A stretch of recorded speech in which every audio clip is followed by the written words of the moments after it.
자, 오늘 함께 나눌 말씀 본문을 같이 읽고 나누도록 하겠습니다. 오늘 함께 나눌 말씀 본문은요, 누가복음 17장 12절부터 16절까지. 절수가 좀 되네요. 내용은 아주 많지는 않습니다. 누가복음 17장 12절부터 16절까지 말씀 같이 한번 읽어보겠습니다. 한 마을에 들어가시니 나병 환자 10명이 예수를 만나 멀리 서서 소리를 높여 이르되 예수 선생님이여 우리를 불쌍히 여기소서 하거늘 보시고 이르시되 가서 제사장들에게 너희 몸을 보이라 하셨더니 그들이 가다가 깨끗함을 받은지라. 그 중에 한 사람이 자기가 나은 것을 보고 큰 소리로 하나님께 영광을 돌리며 돌아와 예수의 발 아래에 엎드려 감사하니 그는 사마리아 사람이라. 아멘. 성경에 사마리아 사람이라는 표현이 신약시대에 등장하면 이 사람은 유대인, 그러니까 유대 나라의 자손이 아니고 이스라엘로 북쪽에 있었던 그 나라, 그리고 유다보다 훨씬 일찍 멸망했던 그 나라, 그리고 아수르에 의해서 민족이 좀 섞인 그 사람들을 이야기하는 거예요. 문둥병자 10명을 만났는데 그 중에 한 사람이 10사람이 예수님의 고침을 받았는데 한 사람만 돌아와서 하나님을 찬양하고 예수님께 감사했는데 그 사람이 보니까 사마리아 사람이더라. 예수님이 가시던 그 지역이 사마리아와 유다와 가까운 곳이었기 때문에 그 10명이 다 사마리아 사람인지는 모르겠지만 거기에 사마리아 사람도 섞여 있었던 것이고요. 왜 10명이나 나병 환자들이 같이 있었냐? 나병 환자는 사회로부터, 사람들로부터 격리되어서 생활해야 했기 때문에 따로 모여 살았던 것 같아요. 10명의 나병 환자들이 예수님을 보고 멀리서 소리 지르는 일은 또 뭘까요? 말씀에 그게 좀 특이하지 않아요? 멀리서 예수님께 소리 질러서 우리를 불쌍히 여기소서 이랬대요. 말씀에. 조금만 생각하면 금방 알 수 있어요. 나병 환자는 격리되어야 했다고 했죠. 다른 사람들에게 가까이 가지 못하게 되어 있습니다. 다른 사람들이 모르고 가까이 오면 부정하다 소리를 질러서 자기가 부정한 모습이라는 것을 알려야 했어요.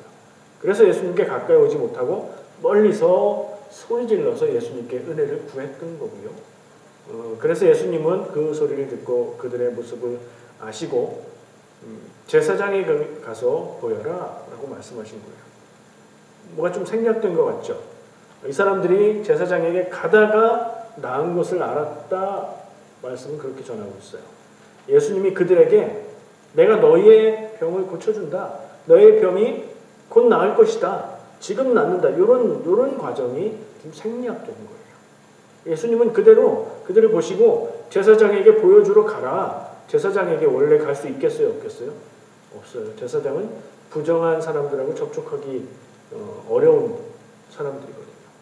근데 예수님의 말씀을 듣고 믿고 가다가 나음을 입었고 그 중에 한 사람만 돌아와서 하나님께 영광 돌리고 예수님께 감사를 표했다는 얘기. 근데 그 사람이 보니까 유대인도 아니고 사마리아 사람이었다는 얘기를 전하고 있습니다. 슬라이드에 있는 거 화면을 좀 보고 이야기를 시작하려고 합니다. 자, 우리 역사상 가장 불행한 세대 탑3. 우리 역사라고 하면 이제 우리 조상들 대한민국뿐 아니라 조선, 고려 이렇게 올라가서까지 통틀어서 역사를 볼 때 되게 힘들었던 사람들 꼽아보면요. 3위 1580년대생 한참 전이네요. 그죠? 저 때 태어난 사람들은 무슨 일이 있었냐? 10대, 20대 때 임진왜란을 겪었어요. 그러니까 어렸을 때 임진왜란을 겪었고요. 30대 때 사르흐 전투라고 저거는 조선 명나라 연합군이 청나라, 그러니까 후금인데 그 나라랑 싸웠다가 진 거예요. 그러니까 고난이 심했겠죠? 1624년에는 이괄의 난으로 어려움을 겪었고 40대가 되니까 정묘호란, 정묘년에 일어난 난인데 저 후금이라고 표현된 것이 청나라가 되는 중국의 나라인 거예요. 그러니까 저때 태어난 사람은 하여튼 평생토록 고난과 어려움과 전쟁을 겪었다 이거죠. 두 번째, 2위는 어떤 나라, 어떤 시대냐? 1660년대생. 여기는 이때 태어나면 그냥 하여튼 평생 굶었어요. 10대 때는 경신 대기근을 겪었고요. 1670년, 71년이니까 뭐 1년이 될지 한 2년이 될지 그 정도의 기간이겠네요. 30대 때, 그것이 20대 때 가서는 그냥 살만했는데 30대 때에 가니까 또 대기근이 닥쳐왔어요. 전쟁이 나는 게 무서울까요? 대기근이 무서울까요? 둘 다 만만치 않습니다. 평생토록 그냥 일반적인 기근이 아니라 대기근을 2번이나 겪은 세대라는 거예요. 아마 30대까지 살아남은 사람이 많지 않을지도 모르겠어요. 저 때는 식인 사례가 있었다는 기록이 남아있을 정도입니다. 자, 대망의 1위는 언젠가 한번 볼까요? 1220년대생. 한참 올라가네요. 고려시대인데 10대 때 몽골이 침입합니다. 원나라가 거의 세계에 정복을 한 몽골이 고려를 침입합니다. 20대 때도 30대 때도 40대 때도 계속 쳐들어오고 계속 전쟁이 평생토록 있었던 그런 세대. 명량이었나요? 그 한국에서 개봉했던 이순신 장군 전쟁에 대한 영화의 대사 중에 굉장히 기억에 남는 대사가 있어요. 우리 자손들이 우리 이렇게 죽도록 고생하고 나라를 지킨 건 알라나? 뭐 이런 대사가 있었는데 저 전부터 그런 생각을 했었어요. 우리나라, 우리 조상들은 정말 힘들게 고생하면서 고난을 많이 겪으면서 살았구나. 그런 생각을 하다 보니까 지금 살아남아 있는 우리는 그런 고통과 괴로움을 다 견디고 살아남은 조상님들의 후손 아니겠는가. 그래서 우리 한민족을 뭐라고 해요? 전투민족이라고 하죠. 어디 가서도 살아남고요. 무슨 일을 만나도 다 이겨낸다는 뭐 그런 경쟁력이 거기서 나온 거 아닌가 하는 생각도 해요. 하나만 더 볼게요. 성경에서 제일 불행하고 고난을 겪은 사람 뽑자면 누구예요? 누구라고 써놨어요? 욥. 그죠? 독보적 1위. 제가 생각할 때 성경에서 고난 겪은 사람의 독보적 1위가 아닐까. 다 아는 내용이지만 갑자기 전 재산을 침략받아서 도둑맞고요. 갑자기 자녀들이 한 자리에 모여있다가 사고로 집이 무너져서 다 죽어요. 아내는 바뀌었네요. 전신 피부병으로 욥 스스로 모든 그 피부를 계속 긁어야 되는 그리고 기왓장으로 막 긁는다는 표현이 나올 정도로 비참한 모습이 되었고요. 욥의 아내는 그런 욥을 보고 하나님을 저주하고 죽어라 라고 말하면서 욥을 떠나갔어요. 친구들이 찾아오죠. 문병 왔어요. 위로하러 왔겠죠. 와서 하는 말이 속을 더 긁어놓는 이야기를 합니다. 그 얘기가 사실 욥기에 굉장히 많은 부분을 차지해요. 그 내용을 읽을 때 우리가 되게 답답한데 욥의 마음, 욥의 심정은 어땠을까를 생각해보면 굉장히 화가 납니다. 저런 일들을 겪은 사람이 욥이에요. 왜 갑자기 추수감사절 감사 이야기를 하는데 제목도 감사합니다인데 고난당하고 어려운 이야기를 하는가. 저 앞에서 이야기한 우리 조상들의 역사 가운데 정말 고난 당했던 세대 그 조상님들과 비교해서 혹은 욥과 비교해서 저 사람들도 고생했지만 내 인생이 거의 비견할 만하다. 야, 내 인생 파란만장하고 내가 더 고생했다 할 만한 분 계십니까 혹시? 전쟁을 겪으신 분. 박은중 목사님 전쟁 경험하셨습니까? 아니세요? 없어요. 전쟁 경험한 사람도 없어요. 대기근을 경험한 사람도 없잖아요. 그렇죠? 이것만으로도 우리 감사해야 되지 않을까요? 그런 생각을 좀 해봤습니다. 자, 다시 본문 말씀을 기억하면서 본문 말씀 뭐였죠? 예수님이 10명의 나병 환자들을 치유해 주셨는데 그 중에 한 명만 돌아와서 감사를 표현했어요. 자, 예수님께 돌아와서 하나님을 찬양하고 감사를 표현했던 그 사마리아 사람 나병 환자 한 명은 일단 병이 나은 건 확실하죠? 병이 나았어요. 근데 이 사람은 예수님을 만나서 병이 나았고 영혼 구원, 그러니까 구원을 받았을까요? 이런 질문을 한번 해봅니다. 어떻게 생각하세요? 병이 나은 건 얘기하고 있으니까 확실한데 그가 예수님을 믿고 구원을 받았는가? 그건 뭐 생각해 봐야 될 것 같지요. 말씀에서 예수님이 19절 말씀에 보면 그 사람이 와가지고 예수님 앞에 엎드려서 이렇게 감사를 표현할 때에 예수님이 19절에 일어나 가라 네 믿음이 너를 구원하였느니라 라고 말씀하세요. 구원 받았어요? 안 받았어요? 구원 받았다는 생각으로 기울이죠. 그런데 구원은 영혼 구원, 우리가 교회에서 이야기하는 그 구원만 있는 게 아니에요. 구해졌다는 얘기잖아요. 그러니까 죽을 위기에 처했는데 누군가 구해줘서 구해졌다. 이것도 구원이고요. 병에 들었는데 병으로부터 구원받았다. 이것도 구원인 거예요.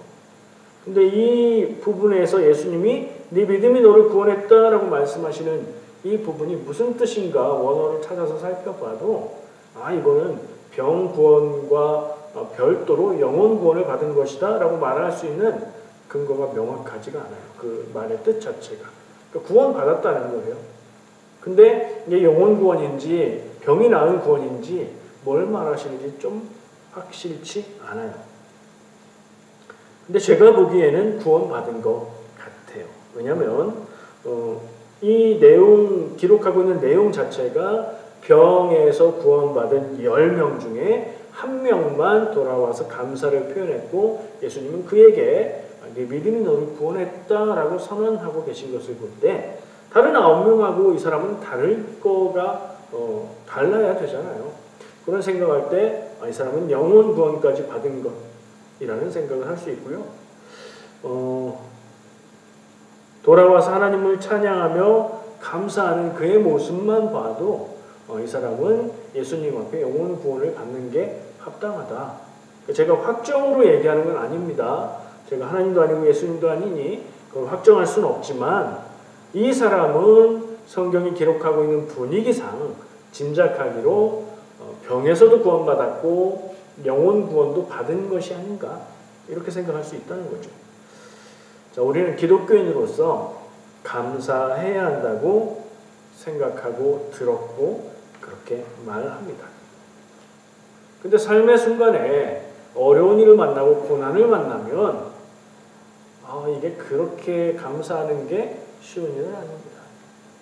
웬만한 고난은 하나님 그래도 감사합니다라고 말할 수 있지만 어느 정도 우리가 견딜 만한 수준을 넘어가는 아픔과 어려움과 고난을 만나면 생각은 드는데 마음속에서 진심의 감사가 나오기가 어려운 게 사실이죠. 사람의 마음은 그렇습니다. 그래서 우리가 때로는 감사가 안 나오기도 합니다. 감사해야 한다는 의무감이 있어서 남들 얘기하는 것처럼 억지스럽게 감사의 제목을 찾아보기도 하지요. 어떤 사람은 아무리 다른 사람들이 보기에 그가 처한 상황이 아무리 생각해도 감사할 수 없는 것 같은데 이상하게도 진심으로 감사하고 있는 모습을 우리가 보게 될 때도 있습니다. 기독교인이라면 왜 감사하는 것이 마땅한 것일까요? 우리가 기독교인이라면 감사의 태도로 살아가고 감사하는 것이 맞다라는 건 알고 있지만 무엇 때문에 그 이유가 무엇인가 이것까지는 한번 고민하고 생각해 봐야 될 것 같습니다. 우리는 무엇을 감사해야 합니까? 여러분의 삶 중에 내가 스스로 이거 정말 감사합니다 하는 건 무엇이 있을까요? 생각하고 꼽아보자면 많죠. 살아서 생명이 있음도 감사. 여기저기 쑤시고 아프긴 하지만 하여튼 내 몸을 내가 움직일 수 있는 것도 감사. 있는 것 다 헤아려서 감사. 없는 것도 없어서 감사할 수 있는 생각도 할 수 있겠죠. 오늘 본문에서 소개하고 있는 10명 나병이 치유받은 그 사람들은 누가 봐도 감사해야 될 선물을 받은 거죠. 나병이라는 고난의 무게는 정말 무거운 겁니다. 요즘에는 나병으로 인해서 고생하고 이러는 사람이 극히 적습니다만, 왜냐하면 약이 있고 백신이 있고 그래서 치료도 되고 걸리지 않게 예방도 되기 때문인데요. 옛날에만 해도 나병 환자들은 성경에서 나온 것처럼 동네에서 살지 못하고 어디 숲속에서 살고 혼자 그렇게 살았던 모습을 본 것 같아요. 동네마다 그런 사람들이 있었습니다. 당연히 감사해야 될 선물을 받은 이 사람, 그런데 똑같이 치유를 받은 10명의 사람들 중에 단 한 사람만 돌아왔다. 단 한 사람만 감사를 표현했다. 뒤집어 보면 9사람은 자기가 치유받은 것을 기뻐하고 제사장에게 갔겠지만 감사하는 건 잊었다. 이런 얘기를 전하고 있는 거죠. 우리도 함께 생각해 볼 수 있어요. 이 말씀을 읽으면서 이게 그냥 남들 얘기가 아니라 내 삶에도 적용을 해보자 했을 때 내가 하나님 앞에 감사할 선물을 받았을 때 나는 감사하는가? 기뻐하고 끝나지는 않는가? 하나님 앞에 진심으로 진정으로 감사하는가 하는 질문을 해볼 수 있겠죠. 9명처럼 기뻐하고 잊어버리고 마는지, 1명처럼 감사를 표현할 수 있는지 한번 생각해 보면 좋을 것 같아요. 한 발 더 나아가서요. 감사할 선물이 없으면요. 힘들고 어려운 상황 가운데 있어 내가 삶의 이 일상적인 삶의 수준이 아니라 마이너스 수준을 살고 있다. 나 지금 되게 힘들고 되게 어렵고 마음도 어렵고 하여튼 힘들다. 그런 경우라면 혹은 마이너스는 아니어도 특별히 감사할 건 없는데 하는 일상 정도의 제로인 수준으로 우리가 살아가고 있다면 감사해야 될까? 어떻게 감사해야 될까? 하는 질문도 해보게 됩니다. 감사의 제목을 찾고자 하면 못 찾을 상황은 없는 것 같아요. 그런 얘기들을 많이 하잖아요.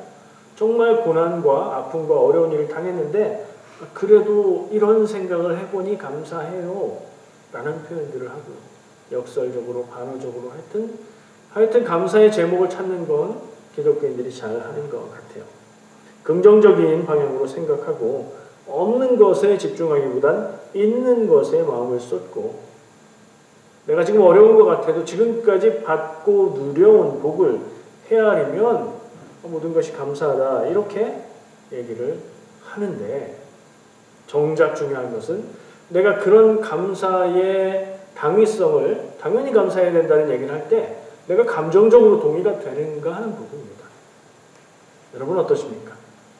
상황에 따라 다를 수 있겠죠? 내가 지금 힘들고 어려우면 감사는 무슨 이럴 수 있을 거예요. 내 마음에 기쁨이 있고 감사가 있는 상태라면 감사하지요. 모든 것이 감사하지요. 이럴 수도 있겠죠. 문제 하나 내볼까요? 감사의 반대말은 무엇일까요? 감사합니다 하는 생각과 말의 반대말은 불평, 불만 이런 거이겠죠. 성경에서 불평, 불만 하면 떠오르는 게 뭐가 있어요? 이 사람들만큼 불평, 불만을 창의적으로 잘하는 사람들도 드물다 하는 생각이 들 정도인데요. 구약 성경에 나오고요. 성경 초반에 모세오경에 창세기 뒤에 뭐죠? 출애굽기에 나와요. 출애굽기에 정말 심하다 느낄 정도예요. 이 사람들은 야 대책이 없다. 저는 읽으면서 그런 느낌이 들어요. 그래도 끝까지 구원하시는 하나님이 정말 하나님이다. 대단하시다 하는 생각이 들 정도입니다. 출애굽한 그러니까 이집트에서 나온 이스라엘 백성들이 광야 생활을 하면서 얼마나 많은 불평과 불만과 모세를 향한 폭력적인 표현들 하나님을 향한 불만들을 표현했는지 모릅니다. 출애굽기를 읽어보면서 헤아려 보면 손가락이 부족할 정도예요.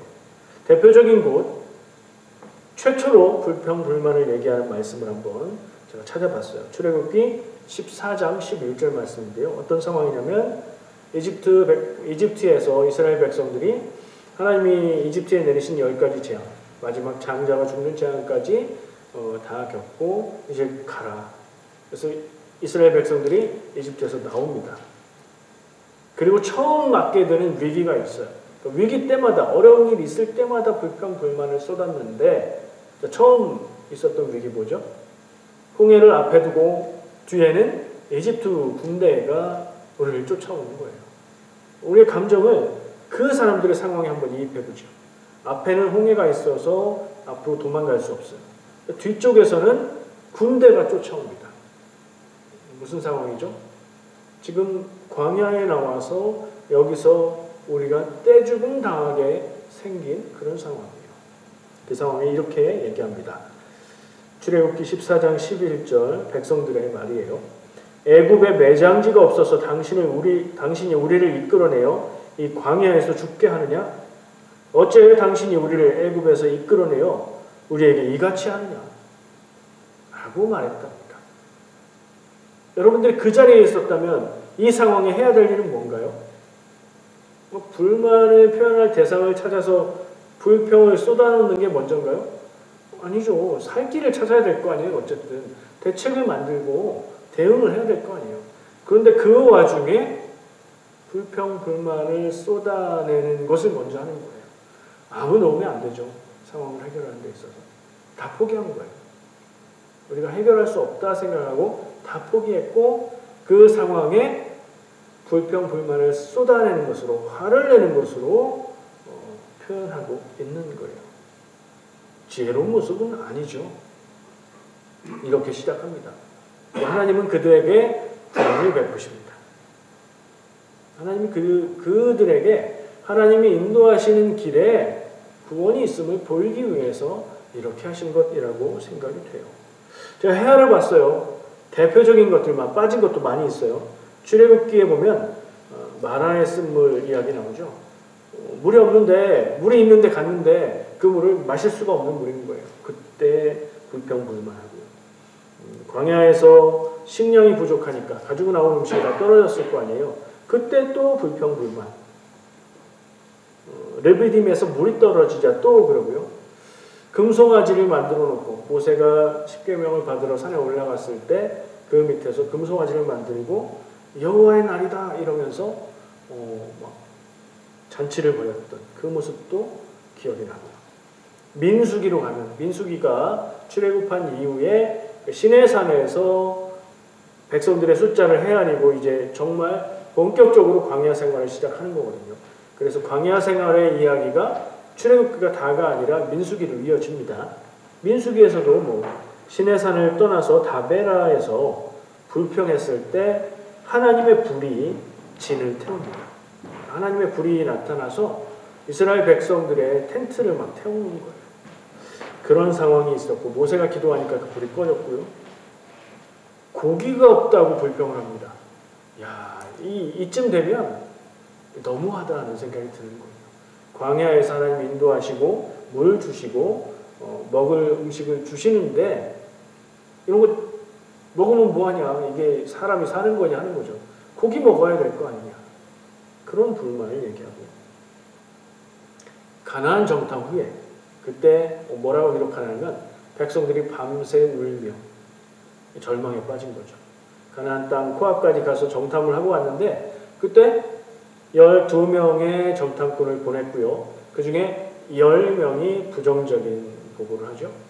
그리고 2명이 우리가 갈 수 있다, 하나님이 우리가 주신다, 긍정적인 보고를 하는데 그 사람들의 목소리는 안 들리고 우리 이제 여기서 죽게 생겼다, 여기도 못 들어가고 돌아가지도 못하고 밤새 울고 광야에서 여기까지 오기 전에 고생 다 하고 못 들어가느니 그냥 거기서 죽는 게 나을 뻔했다. 이렇게 됐으니 우리가 지도자를 따로 세워서 이집트로 돌아가자, 이런 얘기를 해요. 기가 막힙니다. 이런 모습을 볼 때 이스라엘 백성이 그랬다고 생각해보면 우리가 이 사람들보다는 좀 낫다, 내가 이 사람들보다는 좀 낫다는 생각이 들기도 합니다.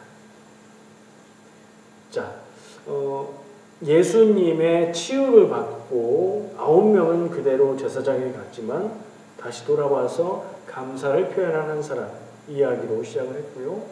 그 감사의 반대의 모습을 보인 사람들을 찾아보니 이스라엘 사람들이 광야에서 하나님 앞에 불평불만을 쏟아놓았던 그런 모습을 발견하게 됐어요. 비교되죠. 감사하는 한 사람, 10명 중에 한 사람은 감사할 줄 아는 사람이었고요.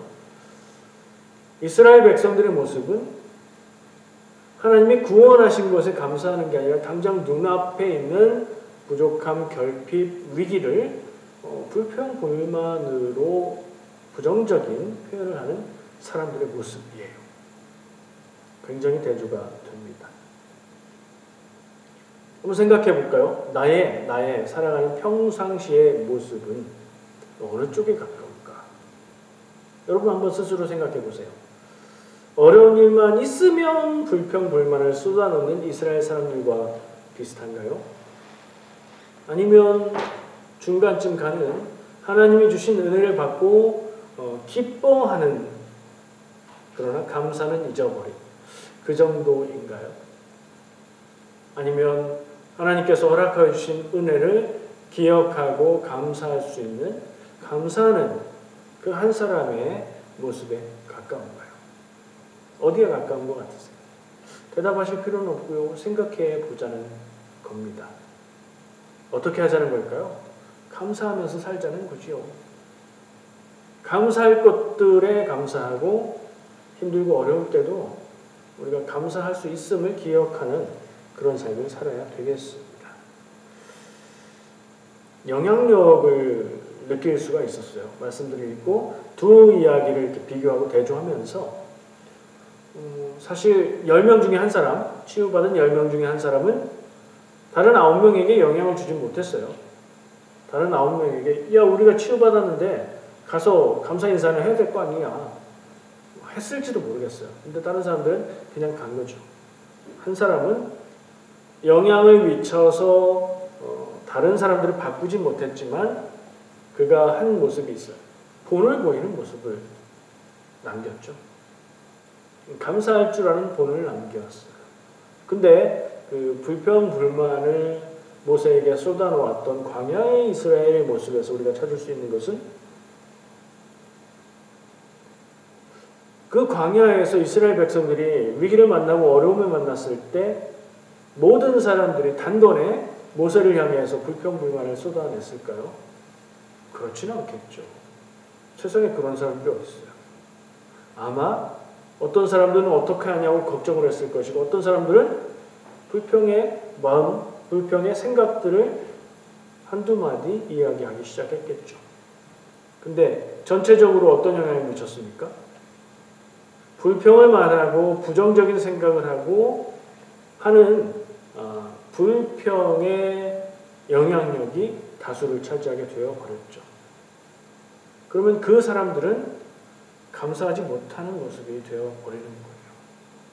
영향력이라는 모습을 생각해 못 했던 거죠. 나의 삶은 어떤가? 우리 가족의 삶은 어떤가? 한 사람의 말로 인해서, 한 사람의 행동으로 인해서 감사할 수 있고 긍정적으로 볼 수 있는 공동체로 바뀔 수도 있고요. 나의 말로 인해서 감사가 아닌 불평불만의 분위기로 바뀔 수도 있겠죠. 어려움을 만났을 때, 짜증이 올라올 때 나의 말과 생각과 행동은 어땠나 돌아볼 수 있겠고요. 그렇죠? 이게 아까 제가 개인이나 가족을 이야기했지만 교회도 공동체로서 교회에게 닥쳐온 상황과 어려움들 앞에서 우리는 어떤 태도, 어떤 마음, 어떤 말, 어떤 영향력을 미칠 것인가를 생각할 수 있습니다. 결국엔 이 감사한다는 주제 앞에서 나는 어떤 모습으로 살고 있나 하는 질문을 해보게 되는 거고요. 우리가 내 모습을 스스로 돌아보고 나면 나오는 답은 나는 이제 어떤 사람으로 살아갈 것인가에 대한 답이 되게 될 것 같아요. 감사한다? 이건 상황을 판단해서 나오는 거죠. 난 감사 못한다. 상황이, 내게 닥쳐온 상황이 이건 감사할 일이 아니라는 판단이에요. 그렇죠? 근데 조금 더 생각해 보면 똑같은 상황에서 어떤 사람은 감사를 표현하기도 하고 똑같은 상황에서 어떤 사람은 불평, 불만을 표현하기도 하잖아요. 그래서 이건 생각해 볼수록 감사와 불평은 판단이 아니라는 생각이 들어요. 그럼 뭐예요? 태도예요. 태도. 감사하는 태도를 가진 사람은 감사합니다. 정말 견딜 수 없는 고난이 아니라면 감사하는 태도를 가지고 있는 사람은 감사할 수 있어요. 불평, 불만을 말하고 생각하고 부정적으로 생각하는 그렇게 살아왔던 사람은 감사할 일 앞에서도 불평, 불만, 부정적인 생각을 하고 말을 하게 될 겁니다. 그래서 그렇게 말하는 겁니다. 감사는 생각이나 판단이 아니고 태도라는 거예요. 제가 운전을 많이 하고 다닙니다. 운전 많이 하고 다니신 분 보이십니다. 저는 집이 사우스 이스트 쪽이라 글렌모어 트레일을 많이 다니고요. 디어프 트레일을 많이 다녀요. 사고가 많은 곳이거든요. 제가 한 이틀에 한 번꼴로 사고 현장을 목격을 해요. 제가 못 보는 것까지 생각해 보면 매일매일 사고가 있는 것 같아요. 자, 예를 들어 볼게요. 운전을 하고 가다가 제가 운전을 하고 갑니다. 운전을 하고 가다가 갑자기 쿵 하는 거예요. 쿵 하면서 충격이 와요. 어떤 상황일까요? 나는 잘 가는데 뒤에 차가 나를 받은 거예요. 제 경험이 아니라 예예요. 저는 아직까지는 들이받친 적은 없어요. 생각해보니까 있네요. 큰 트럭이 제 차를 통통통 2번, 3번 받았어요. 조른 것 같아요. 제 차가 아무렇지도 않았어요. 그래서 없다고 기억하는 것 같은데, 자, 어쨌든 그런 사고가 났어요. 그래서 차를 옆으로 대고, 그 차도 됐겠죠? 대고, 상상이에요. 예예요. 내려서 이렇게 차를 확인해 봤어요. 보니까 내 차도 멀쩡하고, 뒤에 차도 멀쩡하고, 목이 아픈가 봤더니 목도 하나도 안 아프고. 자, 이런 상황이면 여러분 어떻게 하실 거예요? 감사하실 거예요? 화를 내실 거예요? 감사할 수도 있죠. 하나님 감사합니다. 사고가 났는데 차도 멀쩡하고 나도 멀쩡하고 저 사람 차도 멀쩡하고 저 사람도 아프지 않으니 감사합니다 할 수도 있겠죠. 제가 일부러 애매한 경우를 만들었어요. 근데 어떤 사람은요, 목 잡고 나와서 아니 운전을 또 이럴 수 있잖아요. 화낼 수 있잖아요. 왜요? 나는 아무 잘못 안 했는데 뒤에서 나를 받았잖아요. 화낼 수 있는 상황이죠. 불평, 불만을 이야기할 수 있는 상황이에요. 아니 바쁜데 시간 지체되게 그럴 수 있잖아요. 이런 상황을 한번 상상해 보세요. 여러분은 어느 쪽인 것 같으세요? 감사할 수 있을까요? 아니면 짜증이 올라올까요? 두 개가 동시에 복잡한 감정이 될까요? 그래서 감사는 판단이 아닌 것 같고 태도라고 말씀드리는 겁니다. 컵에 물이 반이 있다는 얘기는 많이 들어보셨죠? 어떤 사람은 반밖에 없네. 어떤 사람은 반이나 있네. 조건을 좀 바꿔볼까요? 컵에 물이 3분의 1이 있어요. 3분의 1. 그걸 보면서 똑같은 사람들이 뭐라고 말할까요? 에이, 물 조금밖에 없네. 이렇게 말할까요? 아니에요. 반이나 있네 했던 사람은 그래도 물이 조금 있네. 이거로 약을 먹을 수는 있겠다. 이렇게 생각할 수 있겠죠. 아까 반밖에 없네 했던 사람은 물 거의 없구만. 이렇게도 얘기할 수 있겠죠. 그러니까 감사는 좀 전에 태도라고 말했지만 습관이기도 한 거예요. 한 걸음 더 나가서 감사는 판단이 아니고 태도이며 더 생각해서 이야기하자면 선택인 겁니다. 선택이라니 무슨 말이에요? 나는 감사하기로 선택한 사람이라면 감사하는 거고요. 나는 그런 거 없어. 나는 나의 위주로 내가 싫으면 불평, 불만 다 말할 거야 라고 선택한 사람은 그렇게 살 거라는 겁니다. 성경 말씀에 바울이 전한 말씀이에요. 데살로니가전서 5장 16절 18절 항상 기뻐하라 쉬지 말고 기도하라 범사에 감사하라 이것이 그리스도 예수 안에서 너희를 향하신 하나님의 뜻이니라. 아멘이 되십니까? 성경 말씀이니까 아멘이죠. 근데 정말 내가 항상 기뻐하라는 말에 아멘하고 긍정할 수 있는가? 쉬지 말고 기도하라는 말에 내가 아멘하고 그렇게 해야지요 할 수 있는가? 범사에 감사, 모든 일에 감사하라는 말을 그게 맞지 할 수 있을까를 물어봐야 될 것 같아요.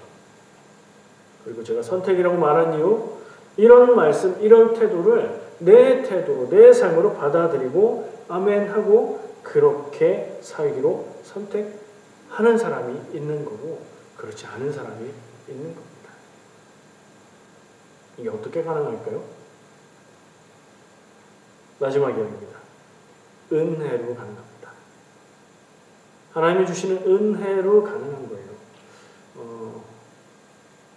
한번 얘기하지는 마시고 여러분들의 옛날 풋풋한 고백하던 그때, 옆에 있는 분이 아닐지도 모르지만 고백하던 그때, 저는 같은 사람이라서 얘기할 수 있어요. 그때를 한번 상상하고 떠올려 보세요. 좋아하는 사람이 생기면 어떻습니까?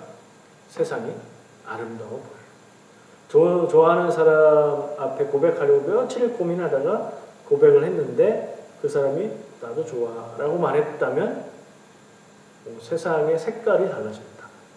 근데 실제로 세상이 변해요? 안 변하죠. 누가 변했어요? 내가 변한 거죠.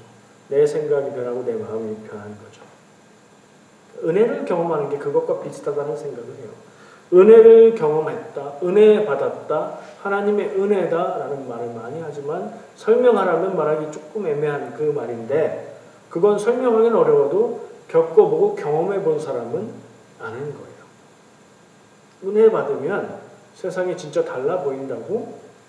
그렇거든요. 세상이 아름다워 보여요. 세상의 색깔이 우울하고 침울한 톤에서 싹 변하면서 파스텔 톤으로 밝게 바뀝니다. 은혜 받은 경험이 있다면 그건 무슨 말인지 알아들을 수 있으실 거예요. 은혜 받기 전에는 새들이 울어요. 근데 은혜 받고 나면 새들이 노래합니다. 무슨 얘기인지 아시겠어요?